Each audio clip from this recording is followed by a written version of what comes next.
예수 그리스도의 이 땅에 오심을 통해서 여러분에게 큰 회복과 또 하나님과의 관계의 평강이 임하기를 주의 이름으로 축원드립니다. 우리 옆에 계신 분에게 오늘 또 성탄절이잖아요. 메리 크리스마스 한번 해봅시다. 시작. 메리 크리스마스. 그래요. 동방 박사들이 예수님을 만나고 난 다음에 그냥 기뻐한 게 아니에요. 별을 보고 기뻐하며 매우 크게 기뻐했어요. 그 기뻐한다라는 뜻이 메리라는 뜻입니다. 제가 지난주에 얘기했지만 오바마 대통령이 이슬람 사람으로서 미국의 대통령이 된다 한 다음에 그 메리 크리스마스를 쓰지 못하도록 대신 해피 할로데이로 바꿔버렸죠. 그러나 이번에 트럼프가 또 대통령 되면서 다시 메리 크리스마스, 그냥 단순하게 즐거운 그런 뜻이 아닙니다. 아주 환희에 차서 그들이 동방의 박사들이 별을 보고 크게 기뻐하고 매우 크게 기뻐하더라 그랬거든요. 그래서 여러분이 옆에서 메리 크리스마스 할 때 하나도 안 기쁜 것처럼 어제 밤새 뭐 2부 순서에 뭐네 혹시 잠 못 자고 그런 것처럼 그러지 마시고 가장 기쁜 모습으로 눈을 크게 뜨면 일단은 이뻐 보여요. 눈을 크게 뜨고 이빨을 가장 많이 보이면서 메리 크리스마스 한번 해봅시다. 시작. 할렐루야, 메리 크리스마스. 정말 기쁨의 좋은 소식, 우리 예수님의 이 땅에 오심이 기쁨의 좋은 소식이다라는 겁니다. 이번에 2018년도 우리 성탄절을 맞이해서 제가 여러분들에게 같이 살펴보는 공감복음 중에서 이 마태, 마가, 누가, 사복음서, 요한복음 중에서 이번에는 제가 누가복음을 가지고 우리 예수님이 과연 어떤 분이신가라는 것을 좀 살펴보고 은혜를 나누고 있습니다. 오늘 새벽 기도 때는 제가 이 누가복음에 나와 있는 그 말씀 중에서 예수님께서 그 41절부터 나와 있는 유월절 어린 양으로 예수님이 유월절 행사를 지내는 중에 그의 부모가 예수님을 잃어버렸죠. 그런데 본문에서 누가가 말하려고 하는 것은 예수님 잃어버렸다라는 그 사건을 말하려고 하는 것이 아니라 예수님은 이제 예수님을 찾고 난 다음에 너희 부모가 요셉과 마리아, 너희 어머니 아버지가 여기 있는데 어디 있느냐 이렇게 얘기할 때 우리 예수님이 하시는 말씀이 어찌하여 나를 찾으셨나이까, 나는 내 아버지의 집에 있다 해서 예수님은 요셉과 마리아를 통해서 육신적인 사람이 아니라 성령으로 잉태하신 내 아버지, 하나님이 나의 아버지라고 해서 우리를 구원하실 예수님이 바로 하나님이시다라는 것을 말하기 위해서 유월절 행사 중에 예수님이 잃어버린 사건을 누가가 기록하고 있다라는 것을 여러분께 말씀을 드렸어요. 그리고 지난주 심야기도 때에는 제가 누가복음 2장 52절 마지막 줄에 예수님이 지혜와 키가 자라가며 하나님과 사람 앞에서 더욱 사랑받았다라고 하는 것, 이것은 단순하게 예수님의 성장 과정을 기록한 내용이 아니고 이것은 구약에 능통했던 유대인들의 세계관을 이해하면서 유대인들이 이 말씀을 듣고 사무엘이 자라났던 모습과 똑같은 본문이에요. 사무엘이 자라면서 하나님과 사람 앞에서 은총을 입었더라. 그 말씀을 누가가 던져주므로 이때 당시의 사람들에게 사무엘 당시의 역사적 상황, 하나님의 말씀의 희귀 상태, 그리고 제사장들마저도 하나님의 말씀을 알지 못하고 백성들마저도 하나님을 경외하지 않는 그 시대에 오늘 이 유대의 이 땅에 하나님 말씀의 희귀 시대에 예수를 통해서 사무엘 통하여 미스바의 대각성이 일어난 것처럼 우리 예수님을 통해서 회복과 평강의 은총이 임하게 된다라는 것을 52절 통해서 말씀을 드렸다라는 겁니다. 자, 그런데 오늘은 또 누가복음 2장 1절부터 이제 예수님의 탄생 기사에 나와 있는 이 내용을 통해서 지금 또 성경을 해석하는 데 있어서 중요한 것은 저자가 말하고자 하는 의도가 뭔지를 빨리 파악하는 거, 그래야 성경의 본문을 이탈하지 않습니다. 그냥 단순하게 윤리적이고 도덕적인 교과서로 성경을 만들어서는 안 돼요. 성경은 하나님의 말씀이고 그 말씀의 메시지를 통해서 우리 하나님께서 말씀하고자 하는 의도가 분명히 있거든요. 그 의도를 빨리 파악을 해야 됩니다. 그렇다면 이 누가복음 2장에 있는 말씀을 우리 한번 살펴보도록 하겠습니다. 누가복음 2장에 있는 말씀에 보니까 2장 1절에 그때 가이사 아구스토가 영을 내려 천하로 다 호적하라 하였으니, 이 호적은 구레뇨가 수리아 총독되었을 때 처음 한 것이다. 자, 지금 여러분이 이제 성경을 한번 공부해 보세요. 자, 이게 무슨 말씀이냐는, 여지껏 우리가 성탄절날 하면은 뭐 예수님이 어떤 분이고 동방박사가 어떤 분이고 우리가 경배하고 이런 거 말고 이제 본문에 성경에서 말하고자 하는 의도가 뭔지를 한번 정확히 파악하자는 겁니다. 가이사 아우구스투가 나와요. 그러면 이 본문에서 지금 누가가 의사입니다. 과학자예요. 아주 성경을 자세하게 기록했다. 데오빌로라고 하는 사람한테 여기 누가복음 1장에 보면, 누가복음 1장에 잠깐 가보세요. 누가복음 1장에 보면은 1장 3절에 이 그 모든 일을 근원부터 자세히, 그 다음에 미루어 살핀 나도 근원부터 자세히 미루어서 살폈다라고 하는 것. 역시 과학자적인 기질이 나오지요. 단순한 성경의 기록이 아니라 아주 과학적으로 이 성경을 그냥 단순한 신화가 아니라는 거예요. 역사 속에서 예수님에 대해서 지금 이 누가가 이야기하고 있다라는 겁니다. 특별히 데오빌로 가카여 해서 로마의 아주 고위층에 있는 사람 데오빌로 가카여 해서 그들에게 데오빌로 가카에게 보내는 편지라고 하는 것을 통해서 여기에 기록된 모든 말씀이 거짓이나 허위가 아니라는 거예요. 자, 여기까지 이제 누가복음의 저자 이 누가의 어떤 과학적인 기질과 그의 성품, 그리고 이 성경에 기록된 모든 내용들이 거짓 없는 역사적 사실이라는 것을 우리가 먼저 이해하고 들어가야 됩니다. 그러면서 2장 1절에 그때의 가이사 아우구스투가 나와요. 그리고 영을 내려서 천하에 호적을 하라고 명령을 하게 됩니다.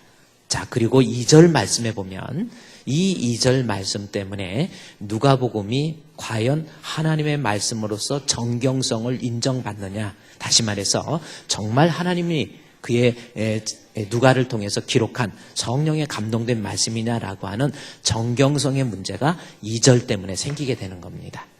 성경은요, 정확무한 하나님의 말씀인데 이 2절 때문에 성경은 그냥 하나의 신화이고 예수님의 탄생도 하나의 신화이고 사람이 꾸며낸 것이다, 그렇게 이야기를 해요. 그것이 2절입니다. 이 호적은 구레뇨가 수리아 총독되었을 때 처음 한 것이다. 요것 때문에 누가복음에 나와 있는 성경은 역사성이 없고 인간이 누가가 만들어낸 하나의 신화다, 그렇게 해석을 하는 자유주의 신학자들이 있습니다. 시간이 좀 지났는데 이 설교는 인터넷으로 또 방영이 되니까 또 우리 도울 김용욱 우리라는 분 아시죠? 그분이 하버드 대학을 나왔어요. 그러나 하버드 대학의 동양철학과를 나왔습니다. 그래서 그렇게 제가 볼 때는 학문적으로 능통한 분은 아닌 것 같아요. 미안하지만 이제 그분이 어설프게 어줍지 않게 요한복음을 강의하겠다고 해서 공중파 KBS에서 요한복음 강해를 시작을 했어요. 저도 그 요한복음 강해를 좀 보면서 듣다가 보니까 저렇게 무식할 수가 있을까? 사람이 무식하면 용감해요. 함부로 말하는 거예요. 그러면서 그 내용 중에 하나가 뭐냐면 한참 여러분이 인터넷에서도 지금 치면 누가복음 2장 2절에 있는 이 말씀 때문에 예수님은 실제로 탄생한 것이 아니라 하나의 누가가 만들어낸 신화에 불과하다라고 하는 것을 이야기해요. 그것이 2장 2절 때문에 그렇습니다. 왜 그런지 볼까요? 2장 2절에 이 호적은 쿠레네우스라고 하는 이 구레뇨가 수리아에 총독되었을 때 처음 한 것이다. 자, 인구조사, 센서스라고 그러죠.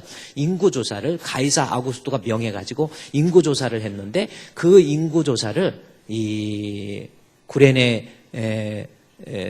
구레뇨가 수리아 총독되었을 때 처음 한 것이라는 겁니다. 자, 그러면 여기에 왜 문제가 생기냐면, 자, 구레뇨라고 하는 사람이 가이사 아우구스투의 친구예요. 로마의 황제 정치를 만드는데 지대한 영향을 미친 사람이 구레뇨입니다. 그런데 구레뇨가 요세푸스의 고대 역사사, 유대의 역사를 보면, 유대의 역사서를 보면, 실제로 역사책에 보면은 구레뇨라고 하는 사람이 유대 지역, 다시 말해서 수리아 지역, 지금의 시리아입니다. 수리아 지역의 총독으로 임명된 때가 정확히 역사적으로 나와 있는데 AD 6년이에요. 자, 그러면 그게 문제가 생긴 거예요. 아니, 도울 김용욱이라고 하는 분도 AD 6년에 제가 그래서 어제 고민해가지고 도표를 만들어서 저렇게 한번 준비해 왔어요. 자, AD 6년에 저 화면을 보면 AD 6년이라고 하는 게 있죠. 구레뇨가 수리아 총독으로 취임합니다. 그래요. 총독이 됐어요. 그런데 지금 본문에서 1절에 가이사 아우구스토가 영을 내려서 인구조사를 명하지요. 그래서 예수님도 가서 유대 땅 베들레헴에 가서 그때 예수님이 해산합니다. 그러면 예수님의 해산 시기, BC 예수님의 탄생일, BC 1년으로 보는 것이 과거에는 BC 4년으로 봤어요. BC 4년으로 봤는데 BC 1년이 가장 정확합니다. 제가 다니엘서 강해를 하면서 BC 1년으로 해야 예수님이 33세에 십자가에 못 박혀 죽으신 날짜하고 정확히 맞아가요. 근데 이것도 이제 나중에는 이제 과학자들이 예수님 십자가에 못 박혀 죽으실 때에 땅이 진동하고 그 지진이 일어났던 것이 성경에 기록되어 있는데 지질학적으로 과학적으로 봤더니 AD 33년 3월 4일 예수님께서 십자가에 못 박혀 죽으실 때 지진이 일어난 흔적이 과학적으로 나타나요. 그러면 BC 4년에 예수님이 탄생하셨다고 한다면 AD 33년이 맞지가 않아요. 3년 앞으로 당겨야 돼요. 예수님이 AD 29년에 십자가에 못 박혀 죽으셔야 된다는 결론이 돼버리는 거예요. 그래서 과학자들이 이 문제를 가지고 고민하다가 결국은 찾아냈어요. 역사적으로 찾아내서 예수님은 BC 1년에 예수님이 이 땅에 오셨구나 라는 것을 알게 됐습니다. 그런데 BC 1년에 오니까 예수님 탄생과 함께 여기 예수님 탄생할 때 인구조사했던 것이 2장 1절에 나와 있잖아요. 예수님 탄생할 때 인구조사한 거예요. 그러면 구레뇨가 수리아 총독이 될 때는 AD 6년입니다. 그러면 몇 년의 차이가 나요? 7년의 차이가 나요. 성경에 지금. 그래서 도울 김용욱이 예수님은 여기서 이게 신화지 예수님은 실제로 탄생하지 않으셨어. 그래가지고 그렇게 이야기를 했어요. 엄청난 말을 한 거예요. 김용욱이라는 분 여러분 아세요? 그분이 나도 신학을 했지만 그게 뭐야? 아니요. 막 그러면서 공중파에서 KBS에서 그렇게 얘기를 했어요. 그 왜 그런가? 자기의 근거는 주장의 근거는 뭐냐면 구레뇨가 수리아 총독한 것이 역사적으로 AD 6년이 맞거든요. 맞는데 예수님 출생할 때 신고한 건데 여기 2절에 보니까 구레뇨가 수리아 총독되었을 때 처음 한 것이라고 나와 있잖아요. 아니 총독이 6년이면 처음 한 것이면 예수님이 AD 6년에 인구조사를 했어야 되는데 이게 안 맞는다 해서 이것은 예수님의 탄생은 실제로 있었던 일이 아니고 누가가 그때 예수님을 따르던 제자들이 만들어낸 하나의 신화다 이렇게 주장을 한 거예요. 여러분 이 주장에 동의하십니까? 아니지요. 자, 그분이요 성경에 대해서 동양 철학은 공부했는지 모르지만 성경에 대해서 학문적인 연구가 없어요. 자, 그러면 제가 그래서 구레뇨라고 하는 분의 그 요세푸스의 역사 기록에서 구레뇨가 어떤 사람인가를 확인을 했어요. 확인했더니 구레뇨가 AD 6년에 수레리아에 총독된 것은 맞아요. 그때 총독이 됐어요. 그런데 구레뇨가 이 가이사 아우구스토와 함께 황제가 되고 난 다음에 수리아 지역을 다스릴 수 있는 치세권을 준 것이 BC 12년부터 AD 12년까지 24년이라는 기간 동안에 수리아 지역을 다스리는 총독이 아니라 제가 그랬어요. 구레뇨의 수리아 지역 치세. 영어로 보면 가버너예요. 가버너. 치세 기간을 제가 화일로 썼습니다. 근데 여기 우리말에 이 총독으로 번역이 돼버렸거든요. 그러니까 뭐냐면 가버너는 총독이 아니에요. 가버너는 다스리는 자 혹은 지배하는 자 이런 사람이 가버너입니다. 총독이라고 한다면 프로콘솔이라는 단어를 써야 돼요. 여기 잠깐 제가 이 총독이라고 여기 우리말로 총독이라고 번역됐는데 여기에 있는 원래 총독이라는 헬라어 원문은 뭐냐면 헤게모네우라고 하는 단어를 썼어요. 자, 보세요. 헤게모네우라고 하는 단어는 가버너, 지도자, 다스리는 자 할 때 번역되는 겁니다. 만약에 저것을 총독으로 번역을 하려면 영어로도 프로콘솔로 번역을 해야 돼요. 그러니까 제가 말씀드리는 것은 누가복음 2장 2절에 나와 있는 총독 할 때 그 총독은 총독이 아니고 BC 12년부터 AD 12년까지 24년 동안 시리아 지역을 프로콘솔, 총독이 아니에요. 가버너한 거예요. 그냥 다스리는 집정관으로 쭉 다시 도표를 보세요. 집정관으로 BC 12년부터 쭉 수리아 지역의 총독, 집정관으로, 가버너로 있다가 AD 6년에 수리아의 총독, 컨솔, 이 프로콘솔로 수리아의 총독으로 임명이 된 것, 취임이 된 것은 바로 언제예요? AD 6년입니다. 그러니까 무슨 말씀이냐면 수리아의 총독이 된 것은 AD 6년이지만 수리아 지역을 다스리는 가버너, 여기 헤게모네우라고 하는 것은 BC 12년에서 AD 12년이고 따라서 인구조사가 총독이 된 다음에 첫 번째 인구조사한 것은 사도행전 5장에 나와 있어요. 사도행전 5장 32절에 보면은 총독이 되고 난 다음에 첫 번째 인구조사한 건 맞습니다. 그런데 총독 그 호적할 때 유다가 화면 띄워주세요. 사도행전 5장 37절. 요건 조금 봐야 됩니다. 유다가 일어나 백성을 끼워 따르게 하다가 그도 여기 호적할 때에 이게 바로 구레뇨가 총독이 된 다음에 첫 번째 호적한 건 맞습니다. 그런데 총독이 아니고 이제 지워주시고 총독이 아니고 BC 12년부터 AD 12년까지 총독이 아닌 가버너, 프로콘솔이 아닌 가버너, 집정관으로 있을 때에는 벌써 두 번, 첫 번째가 예수님 출생 때 한 번 인구조사했고 그때는 가버너의 자격으로, 그 다음에 두 번째는 구레뇨의 수리아 총독으로 취임하고 난 다음에 그때는 총독의 직임으로 인구조사를 한 겁니다. 따라서 예수님 탄생 때 인구조사한 것은 허위가 아니에요.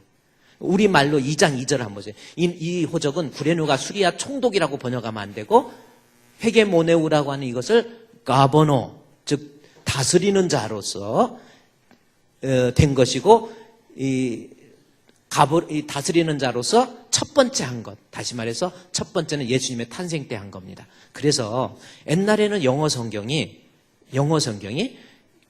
구레뇨가 수리아 총독되었을 때 할 때 when이라고 하는 때를 나타내는 부사가 when이었어요. 그때 수리아 총독되었을 때 해가지고 when으로 썼는데 요즘에는 과학자들이 총독되었을 때 하는 것이 아니라 가버너가 되어 있을 때 그때 한 거구나 해가지고 when 대신 while로 바꿔놨어요. 자, 영어 제가 한번 보세요. 그때 가이사 아우구스토가 영을 내려 천하로 다 호적하라 하였다. 자, 저거 밑에 이 호적은 구레뇨가 수리아 총독되었을 때 처음 한 것이다. 이렇게 번역됐는데 보세요. 이제 영어도 바뀌었어. 자, this was the first census. This was the first census 나왔죠? 그것은 뭡니까? 첫 번째 인구조사라는 that took place. 그 다음에 뭐예요? when이 아니라 while로 바꿔놨어요. 구레뇨가 수리아 지역을 다스리는 동안에, 무슨 말인지 총독이 아니에요? 다스리는 동안에 while, 이 쿠리니오스 was 가버너로 나와 있잖아요. 프로콘솔로 나오질 않았어요. 가버너로 이제 번역을 하는. 그런데 이것을 총독, 가버너 대신에 프로콘솔을 총독으로 번역을 해놓으니까 도울이 거봐! AD 6년에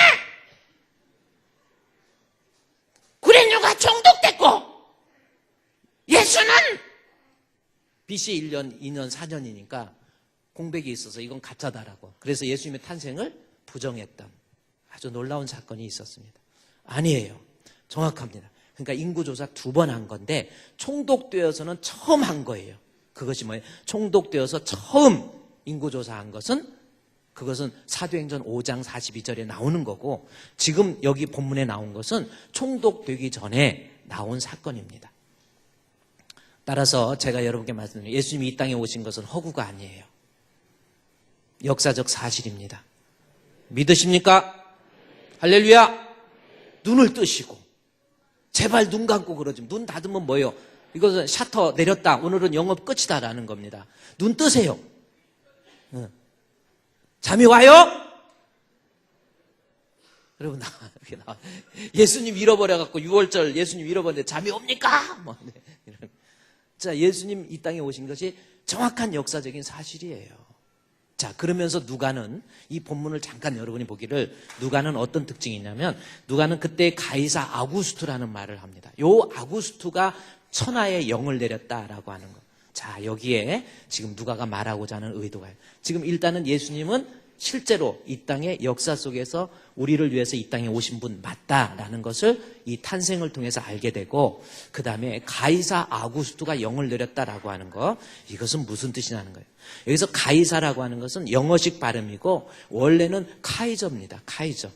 카이사르라고 하는 이 카이사르라는 거죠. 이 사람은 카이사는 누구냐면 장군이에요. 로마 공화정 때 로마의 공화정 원로원 정치 때 그때 원로원에서 정권을 잡았는데 군인 카이저가 힘을 잡아가지고 모든 실권을 다 잡아버린 거예요. 그게 카이사입니다. 그래가지고 전부 말만 원로원 정치지 실권은 이 군인 이 카이저가 잡고 있었어요. 그런데 이 카이저가 막강한 군사력을 가지고 애굽까지 지배하러 갔다가 애굽에서 한 여인을 만납니다. 그 사람이 누구냐면 클레오파트라예요. 그래서 여러분이 잘 아는 클레오파트라와 사랑에 빠져요. 사랑에 빠져서. 그래서 사랑에 빠지는 사이에 자기에 있는 어떤 정치적 기반이나 군사적인 힘들이 무력하게 되는 현상이 누수 현상이 일어나면서 카이저가 암살을 당합니다. 암살을 당하니까 그 뒤에 패권이 누구에게 오냐면 자기의 양아들로 받아들였던 옥타비아누스가 있고 실제적인 힘을 가지고 있던 안토니우스가 있었어요. 두 사람이 누가 카이저의 정권을 이어받을까 하고 있는데 실제적인 힘은 안토니우스가 훨씬 많습니다. 옥타비아누스는 단지 양아들로 입적됐을 뿐이지 실제적인 군사적인 힘이 없었어요. 그래서 카이저의 뒤를 이룰 수 없었는데 이 안토니우스가 카이저의 뒤를 잇고 자기의 힘을 과시하기 위해서 애굽으로 내려가가지고 자기의 선대 카이저가 사랑했던 클레오파트라를 만나요. 그때 클레오파트라는 망해가고 있는 애굽을 살리기 위해서 정략적으로 안토니우스를 안 사랑하는데 사랑을 하게 돼요. 꼬셔가지고 사랑을 합니다. 그래서 둘이 깊은 사랑에 빠다가 나중에는 클레오파트라의 마음속에서도 내 마음 나도 몰라 해가지고 진짜 안토니우스를 사랑하게 돼요. 그리고 안토니우스도 뜨겁게 사랑하는 거예요. 거기 유명한 오페라가 있잖아요. 안토니우스를 통해서 막 사랑을 합니다. 그때 역시 남녀 간의 사랑 속에서 이 안토니우스의 군사적 힘의 누수 현상이 생기니까 거기에서 안토니우스가 애굽에 가 있을 때 옥타비아누스가 로마에 있는 군사적인 힘을 다 잡아버려요. 다 잡고 애굽에 있는 안토니우스와 전쟁을 선언합니다. 그래서 지중해 해안에서 전쟁을 치러요. 그 전쟁이 악티늄 해전입니다. 거기에서 화살을 맞고 결국은 안토니우스가 죽게 돼요. 마지막 죽어가면서 사랑하는 클레오파트라 품에 안겨서 죽게 됐고 클레오파트라도 거기서 자살을 하게 됐죠. 이것이 역사예요. 그리고 나서 여기 제가 이제 여러분 말하는 지금 누가가 기록한 의도가 그래서 카이저 아우구스투스를 쓴 거예요. 자, 이제 옥타비아누스가 실제적인 힘이 다 있어요. 그래가지고 그 힘의 여세를 몰아서 그때 당시의 원로 정치, 삼두 정치죠. 제1차, 2차, 3두 정치가 있는데 3두 정치의 원로인들을 다 학살해버려요.